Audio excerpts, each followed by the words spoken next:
আসসালামু আলাইকুম সুপ্রিয় দর্শক, দেখুন টানা কয়েকদিন বৃষ্টির পর আমার বর্তমান জমির অবস্থা, অর্থাৎ এই পেঁপে গাছগুলোর লাস্ট ভিডিও আমি প্রায় 1 মাস পূর্বে করেছিলাম।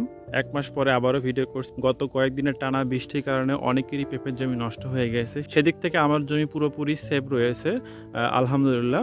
আর যাদের পেঁপের জমিগুলো অতিরিক্ত জলাবদ্ধতার কারণে নষ্ট হয়ে গেছে অথবা গাছ হলুদ হতে শুরু করেছে, পর্যায়ক্রমে হয়তোবা সেই গাছগুলো নষ্ট হয়ে যাবে, কারণ পেঁপে গাছে একদমই জলাবদ্ধতা সহ্য করতে পারে না। কিন্তু তারা আসলে জমি সিলেকশন করতে ভুল করেছিল বিধায় তাদের এই অবস্থা হয়েছে। তাদের প্রতি অবশ্যই আমার পক্ষ থেকে সমবেদনা থাকবে। আর পরবর্তীতে তারা যাতে এই ভুলটা আর দ্বিতীয়বার না করে সেই বিষয়টা অবশ্যই তারা নিজেরাও খেয়াল রাখবেন। আর বর্তমানে যাদের পেঁপে গাছ সুস্থ রয়েছে আমি তাদেরকে বলবো তারা যত দ্রুত সম্ভব যে কোনো ছত্রাকনাশক গাছের গোড়া একদম ভিজে স্প্রে করার জন্য একই সাথে সম্পূর্ণ গাছ ভিজে স্প্রে করবে।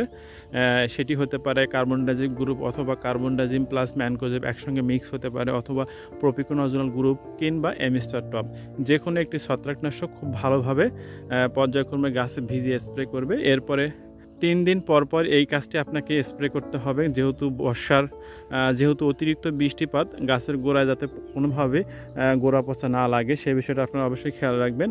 তারপরে আপনারা 7 থেকে 10 দিন পরে যে কোনো পিজিআর সাথে কীটনাশক একসঙ্গে মিশিয়ে স্প্রে করতে পারেন।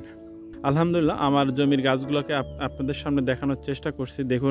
দেখুন গাছগুলো মাশাআল্লাহ বেশ সতেজ এবং গাছগুলোতে মাশাআল্লাহ বেশ ভালো ফল সেটিং হয়েছে। আমি আপনাদের কাছ থেকে একটু দেখানোর চেষ্টা করি। দেখুন আলহামদুলিল্লাহ, দেখুন গাছগুলোতে কতগুলো পেঁপে ধরেছে। এটি টপ লেডি জাতের পেঁপে এবং গাছের গোড়াটা দেখুন। গাছের গোড়া কিন্তু কোনো রকম পানি বা খুব বেশি সেদে নাই, কারণ জমিতে বৃষ্টির পানি হওয়া মাত্রই পানি নেমে গিয়েছে। আর গাছগুলো তো বেশ ভালো পেঁপে সেটিং হয়েছে। দেখুন পাশে আরেকটি গাছ, আমি এই গাছটি আপনাদের দেখানোর চেষ্টা করি। দেখুন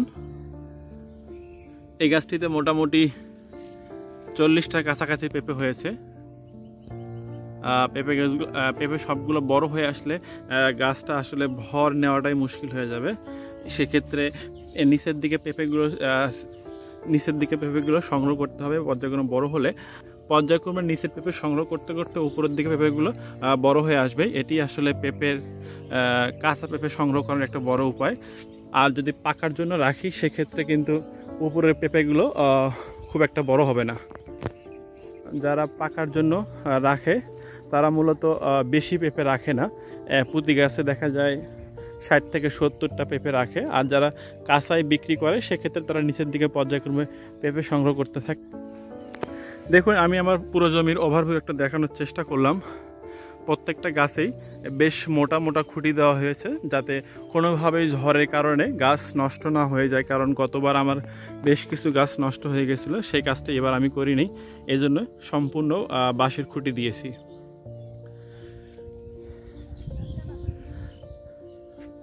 দর্শক আমার পক্ষ থেকে বৃষ্টি পরবর্তী এই সাজেশনই থাকবে, যাদের জমি মোটামুটি ঠিক রয়েছে তারা যত দ্রুত সম্ভব ছত্রাকনাশক স্প্রে করুন, গাছের গোড়া একদম ভিজে স্প্রে করবেন। আর যাদের জমিতে এখনও গাছ ঠিক রয়েছে কিন্তু এখনও জলাবদ্ধতা রয়েছে তারা যত দ্রুত সম্ভব পানি নিষ্কাশনের ব্যবস্থা করুন এবং propiconazole group, Amistar Top, carbendazim group এবং ম্যানকোজেব এর যে কোনো দুটি গ্রুপ একসঙ্গে মিশিয়ে আপনাকে খুব ভালোভাবে গাছের গোড়া ভিজে স্প্রে করতে হবে। আর আরেকটি বিষয় খেয়াল করবেন, ফার্মেসিতে হাইড্রোজেন পারঅক্সাইড নামে একটা ঔষধ পাওয়া যায়। এটার দাম খুব একটা বেশি না, 40 থেকে 50 টাকার মতো নিতে পারে। এটা হচ্ছে H2O2, অর্থাৎ এখানে অতিরিক্ত একটা অক্সিজেন পরমাণু থাকে। আমরা জানি পানির সংকেত হচ্ছে H2O, আর এখানে H2O2 অর্থাৎ অতিরিক্ত একটা অক্সিজেন থাকে। এটি কিন্তু জীবাণুনাশক হিসাবে কাজ করে। একই সাথে যে সকল গাছ মারা যাওয়ার উপক্রম হয়ে থাকে সে সকল গাছও কিন্তু অনেক সময় বেঁচে যায় এটি ব্যবহারের ফলে। তো আপনারা শেষ চেষ্টা হিসাবে এই কাজটি করে দেখতে পারেন। এই ফার্মেসি থেকে আপনারা এই ওষুধটা কিনে 5 লিটার পানির মধ্যে এই 1 বোতল ওষুধ মিশিয়ে দিয়ে আপনারা গাছের গোড়ায় শুধু এটা দিয়ে দিবেন। আশা করি গাছ ঠিক হলেও হতে পারে। কারণ এটি আমি আসলে এর পূর্বেও করে দেখেছিলাম। অনেক গাছই আসলে যেগুলো গাছ মৃতপ্রায় হয়ে যায় সে সকল গাছও কিন্তু সাস্টেন করে যায়। সো আপনারা যেহেতু পেঁপে গাছ এই পর্যায়ে পর্যন্ত চলে এসেছে, সেই পর্যায়ে আসলে হাল না ছেড়ে দিয়ে আপনারা লাস্ট চিকিৎসা হিসেবে এটা করে দেখতে পারেন। তো ধন্যবাদ সবাইকে, আসসালামু আলাইকুম।